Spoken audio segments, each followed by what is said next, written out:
pessoal, bem-vindos a mais um TV de Fire.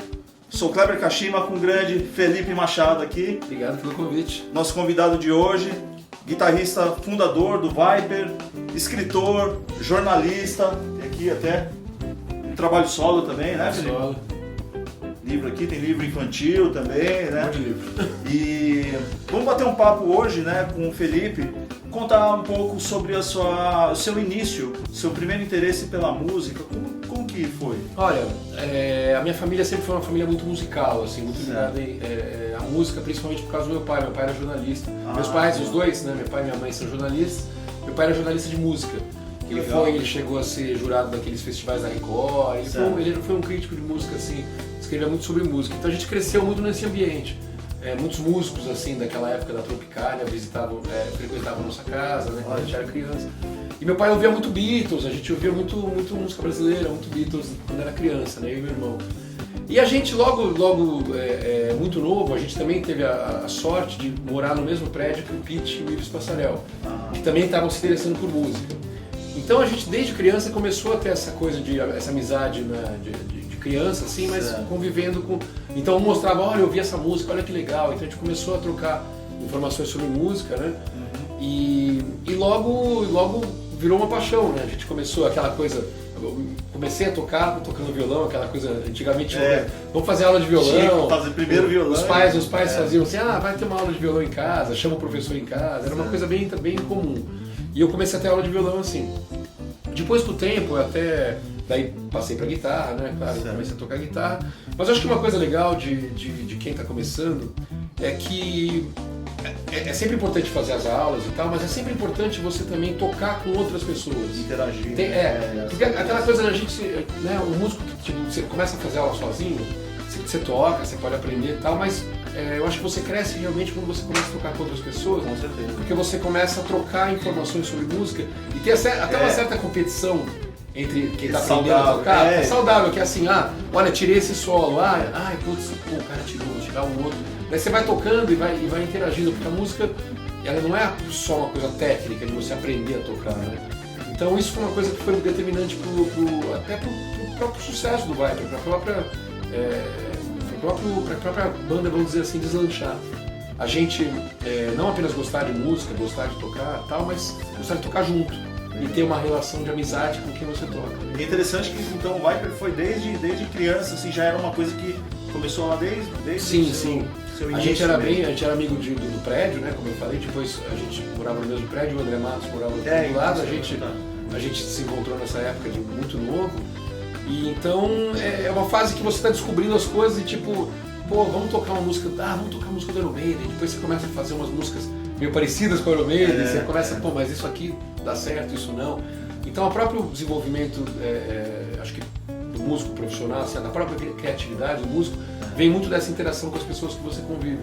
Então acho que a música é uma coisa que ela alimenta essa parte criativa, a parte artística e tal, mais as relações sociais com outros músicos e colegas e amigos também alimentam. Isso. E aí todos vocês compunham no começo ou tinha um que era mais? Sim, que funcionava? O Pete sempre foi o compositor principal do Viper, né? Certo. Até ele tinha um estilo que, assim, casava bem com aquilo que a gente estava fazendo na época, então ele era o compositor principal. E eu acho que depois eu acabei sendo outro compositor, digamos assim. Depois dele, o segundo compositor. O Ives também compunha, o André compôs pouco no Viper. Depois que ele saiu, que ele formou as outras bandas Angra e Xamã, aí ele passou a ser mais compositor. Mas eu acho também que compor é uma parte fundamental assim, dessa habilidade artística, né, da música. Né? Você tocar o que os outros tocam é muito legal, é sempre uma coisa tecnicamente muito interessante, mas você poder se expressar com o que você cria, que vem de dentro de você, assim, na parte musical, eu acho muito legal. Né? E ainda mais achar as pessoas também certas, né, para compor junto, isso exige uma certa intimidade que você tem que, né, às vezes, sei lá, não sei se provavelmente aconteceu com o Viper também, né, por exemplo, você tem que ter às vezes saber se você vai agradar ou receber ou não, isso não ficou legal, né, democracia nesse ponto? Sim, sim, as bandas são democracias autoritárias. Né? Sempre tem alguém que controla um pouco mais. Mas não, essa relação é totalmente importante, né? Porque a relação artística, uma parceria artística com alguém é uma coisa muito... tem uma coisa muito próxima ali, né? Não chega a ser uma relação sexual ou amorosa, mas tem uma relação muito íntima, que vai... que também é engraçado porque ela tem uma parte dela que é muito não verbal, né? Sim. Às vezes você tem um amigo muito legal, que é um músico, você é amigo dele, mas a parceria artística não funciona. Ou você tem um cara que você se dá muito bem artisticamente e você não é tão amigo do cara na vida social, vamos dizer assim, na vida real. É um mistério, na verdade, né? Esse segredo da música, do sucesso, da parceria que dá certo ou dá errado, é um mistério. E isso faz da música ser uma coisa tão fascinante, né? E as suas primeiras influências, quais foram, assim, no começo? No começo a gente, claro, ouvia muito Beatles e Queen, né? A gente, depois, daí assim, aquela coisa... A gente foi uma ordem meio cronológica mesmo, assim, Beatles, Queen, daí passamos assim, Led Zeppelin, Black Sabbath, The Purple, depois foi pro aquela que eles chamam de New Wave of British Heavy Metal, Iron Maiden, Def Leppard, Saxon, Judas Priest, daí Kiss. Mas o Viper foi também acompanhando isso ou foi sempre, desde o começo, já foi uma banda mais voltada pro metal? Assim? Não, sempre metal. Assim, o Viper... o primeiro disco do Viper é muito influenciado pelo Iron Maiden, pelo Judas Priest, foi de Metallica, 87. Então era uma época que a gente, principalmente no primeiro disco, quando você é muito novo, eu tinha 16 anos, o André tinha 15, a gente era muito criança. Então a gente era muito influenciado, normal, né? Você quer ser igual aos seus ídolos, né? Então a gente tocava assim, a gente queria muito ser o Iron Maiden, Metallica, o Judas Priest, na época o Manowar, enfim, as bandas que a gente gostava, né? Led Zeppelin e tal. Então a gente ia muito o primeiro disco é um disco, apesar de ser Stories of Sunrise, é um disco que assim, virou até meio, sei lá, clássico, né? Foi um disco meio pioneiro no Brasil, um dos primeiros a cantar em inglês e tal. Ele é um disco que hoje a gente olha assim, e você consegue notar que ele é muito influenciado por essas bandas. Já o disco seguinte, que foi o Theatre of Fate, que é de 89, a gente ainda era muito jovem, estava com 18 anos por aí, mas ele é um disco muito assim, já maduro, ele tem uma característica assim, um estilo já bem mais definido. E o Viper a gente foi, de disco para disco, a gente sempre mudou muito. Depois veio o Evolution, que já foi um outro disco, né? O André saiu, o Pete que passou a cantar. Depois veio o Coma Rage, enfim, a cada disco do Viper a gente queria se desafiar musicalmente. Então... E você participou de todos? Sim, todos os álbuns lançados pelo Viper, você... Eu e o Pete, acho que somos os únicos que estão em todos os... E que continuamos até agora, né? Porque acho que é legal falar isso, né? O Viper, assim, justamente recentemente a gente teve essa tragédia da morte do André e tal. E muitos fãs, a gente teve muitas mensagens, muita gente. E a gente resolveu assim, não, vamos fazer alguns shows, vamos voltar e tentar tocar, fazer alguma coisa nova e tal. Enfim, a gente se juntou, né? Que a gente está chamando de Celebration Tour, que é o Viper, junto com os músicos do Xamã. A gente vai fazer alguns shows, né? Tem nas redes sociais, aí o pessoal pode acompanhar nas redes sociais do Viper, né? Instagram, Facebook, essas coisas, podem ver lá as datas. E daí a ideia é justamente fazer uma homenagem, não assim ao André, fazer uma homenagem aos fãs, fazer uma homenagem ao Viper, que depois acabou dando meio que origem a Xamã, essas outras bandas que saíram nesse estilo, né? Então é mais ou menos fazer uma homenagem aos fãs do Viper, que estão com a gente desde o começo, então vai ser um show legal. Antes de a gente falar da sua parte como escritor, né, jornalista, na música, fora o Viper, aí você tem esse trabalho solo, né? O Felipe é FM solo, né, que a gente chama, começou a chamar. Esse disco eu gravei em 2015, ele as músicas são minhas, né, tem uma outra versão, mas tem uma música que eu gravei, The Shelter, que era uma música do Viper, eu fiz uma versão diferente, e é produzido pelo Val Santos, que é um cara que eu também me dou muito bem, a gente sempre tem uma parceria, a gente grava inclusive no estúdio, eu tenho um estúdio em casa, a gente grava tudo isso em casa. Aqui já Stanley Kubrick, Coppola, David Lynch, meus diretores favoritos. Então, os agradecimentos, eu acho que assim, na verdade a gente fala de música, mas a gente é influenciado por tudo. Tudo, né? Arte. Qualquer artista, em qualquer área, não só músico, enfim, ele recebe influências de tudo que você está em volta, né? Então eu coloquei nos agradecimentos, eu coloquei várias pessoas que eu admiro. Mas esse projeto solo, então, ele nasceu em 2015, o Viper tava meio parado, assim, eu lancei. Esse daí é o primeiro disco em inglês. Tá. E daí o Val Santos na guitarra, o Guilherme Martin na bateria e o Rob do Cherries no baixo. E agora eu tô gravando um disco novo, que eu segurei um pouquinho por causa desses shows do Viper e tal, eu devo lançar no começo do ano que vem, que vai ser um disco desse projeto, vai ser o segundo disco. E dessa vez, novamente, uma novidade que eu vou fazer em português. Que legal. Então vai ser uma... Vamos ver o que vai dar. Show de bola. Um pouquinho diferente. Legal. E aí, eu queria que você falasse também um pouco, porque pra quem não sabe, o Felipe também é escritor, já ganhou até prêmio, né? Tem um livro infantil. Esse daqui é Palavra de Homem. Esse aqui é a Palavra de Homem, esse é o último livro, saiu agora, né? Esse livro era uma... Eu era jornalista do Estadão, né? Trabalhei em vários lugares, mas no Estadão eu tinha uma coluna no Jornal da Tarde, que era uma coluna semanal sobre relacionamento, namoro, casamento e tal. E eu nunca entendi do assunto, né? Assim, mas aí me convidaram para escrever, eu falei, tá bom. E daí comecei a escrever e foi uma experiência interessante, legal. Eu fiquei 8 anos escrevendo semanalmente sobre isso. Então, bom, eu acho que não é que eu passei a entender do assunto, mas se você escreve toda semana durante 8 anos, alguma coisa você percebe. Então passei a observar muito essa parte assim, de relacionamento e tal. E daí as crônicas, esse livro de crônicas baseadas na seleção dessas colunas. Entendi. Eu escolhi as colunas que são mais, digamos assim, atemporais, né? Então, não tem a ver muito com a música, é uma outra área minha, assim, uma área profissional que eu atuo, mas justamente é uma área que eu gosto bastante também. E o livro infantil também, O livro infantil chama Um Lugar Chamado Aqui, ele ganhou o prêmio de melhor livro do ano em 2017, para jovem, né? Fiquei super feliz, assim, é um livro meu com um ilustrador que chama Daniel Cohn. E assim, eu tenho outros livros, romances, eu tenho um livro jornalístico, né, assim, eu tenho um livro sobre a China, que eu cobri o Olimpíada da China.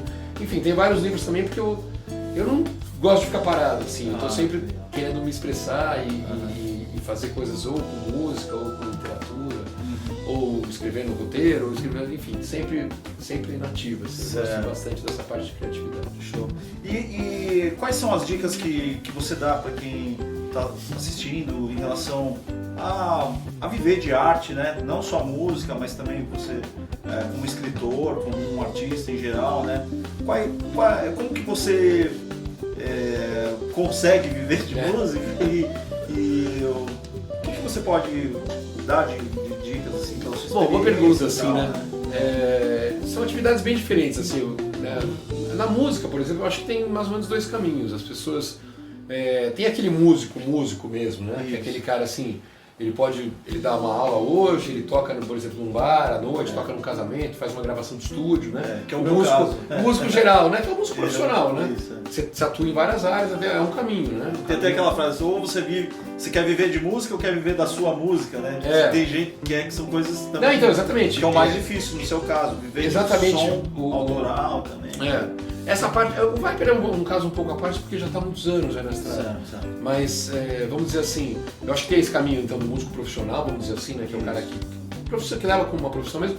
E tem o outro que é o que quer, talvez, claro que os dois não são excludentes. Sim. Mas tem outro, por exemplo, que entra numa banda e quer tocar só numa banda e é uma outra carreira, né? Você está tentando divulgar só o seu trabalho, você pode até ter os dois simultâneos, mas enfim, acho que são mais ou menos esses 2 caminhos. E no seu caso, você sempre teve uma atividade paralela como jornalista e escritor? Ou um momento da sua vida, você viveu exclusivamente do Viper? Sim, eu vivi muitos anos do Viper.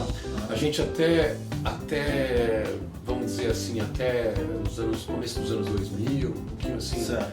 O Viper, enquanto o Viper estava nativa como a Rage ali e tal, eu vivia exclusivamente do Viper. Certo. Depois o Viper parou, a gente lançou um disco em português que não foi muito bem, a gente teve a gravadora teve um problema, a gente acabou entrando num monte de problemas assim meio jurídicos, assim, e a banda deu uma parada. Daí que eu comecei a trabalhar nessa parte mais de comunicação. Eu era formado já em publicidade, jornalismo. Comecei a trabalhar numa agência e depois fui pro jornal. Mas assim, eu acho que não é uma coisa... As pessoas podem ter carreiras paralelas e simultâneas, né? Eu acho que, contanto que você faça coisas que você gosta, né? Que você ocupe o seu dia com coisas que você gosta, você vai apostando um pouco naquilo. A música hoje em dia é uma carreira, é muito difícil a carreira de música, principalmente autoral, porque com as plataformas de streaming, elas prejudicaram muito o músico, no sentido de que antes você tinha um CD, você vendia o CD, era uma coisa física que você você tinha um problema de distribuição, você tinha algumas gravadoras, alguma coisa que era... Mas mal ou bem você tinha um sistema que funcionava como a gravadora era uma espécie de curadoria, Isso. você lançava o seu CD, ele era distribuído e você ganhava uma verba daquela venda. Com o digital, você não tem mais essa renda, porque as plataformas pagam muito pouco. Sim. A não ser que você seja realmente um nome disso, né? Milhões de views e tal. Mas no começo é muito difícil.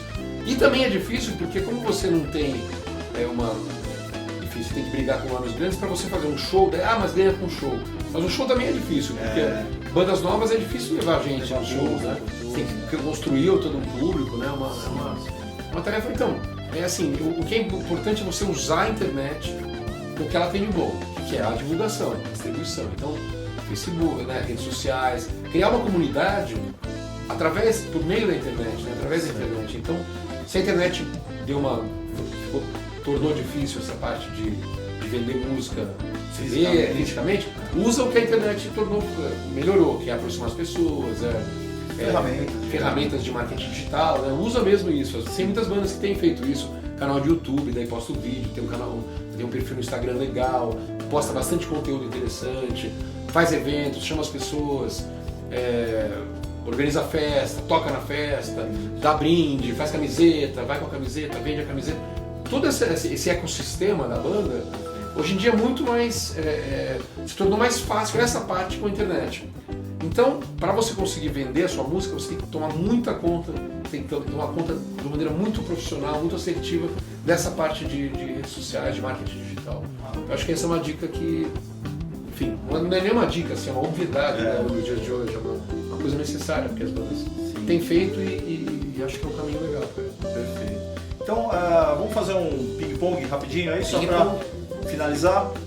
Queria que você falasse 3 discos que mudaram a sua vida, ou que você quer recomendar por algum motivo. Bom, tá bom, são vai. importantes para você. Já que esse canal é um canal muito visto por músicos, provavelmente. Também, né? Então vai lá. Bom, Machine Head, do Deep Purple. Nossa, eu acho que o meu vinil furou, né? Tem até aquele documentário que, não sei se você assistiu, que é o Classic Albums, mostra como foi gravado. Sim, vi. Inclusive eles tiveram um problema que pegou fogo, mudaram a probabilidade de morte, Smoke on the Water. Enfim, Machine Head, Iron Maiden 1, o primeiro disco do Iron Maiden. Sim. Foi um disco que a gente também ouviu muito. E Rising Force do Iggy Malmsteen. Nossa, legal. Esse disco quando saiu, todo mundo assim, como é que o cara faz isso? Eu lembro quando saiu. Incrível, né? Muito bom. Perfeito. E 3 shows que você assistiu, que te marcaram? Bom, o primeiro show que eu fui na vida, eu tinha 10 anos, foi do Peter Frampton, no ginásio em Corinthians. Eu fui com um amigo meu que era um pouco mais velho. Cara, vamos num show de rock? Eu nem... Quando eu vi o Peter Frampton, assim, tocando, né, aquela coisa do papo, eu falei, meu, o cara fala com a guitarra, porra, quero ser isso. Então esse show foi muito importante, assim, eu olhei pro cara e falei, meu, quero ser o Peter Frampton. Outro show muito legal, vamos ver. O primeiro show do Viper no Lira Paulistana, embora eu esteja... Foi um show que eu toquei, mas foi muito importante. Foi no dia 8 de abril de 1985.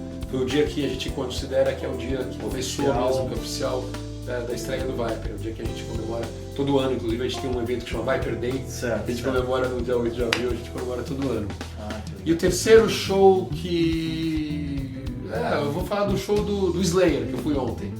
Porque, enfim, pra mostrar como a gente tem que estar sempre indo a shows, sempre vendo coisas novas, sempre, qualquer show que você vai, você tira alguma coisa legal e tal. Então você não foi um show assim, foi um show muito bom, mas não foi um show que marcou minha vida, mas foi um show que mostra como a gente, tipo, ir constantemente a shows é sempre uma experiência muito boa. Perfeito.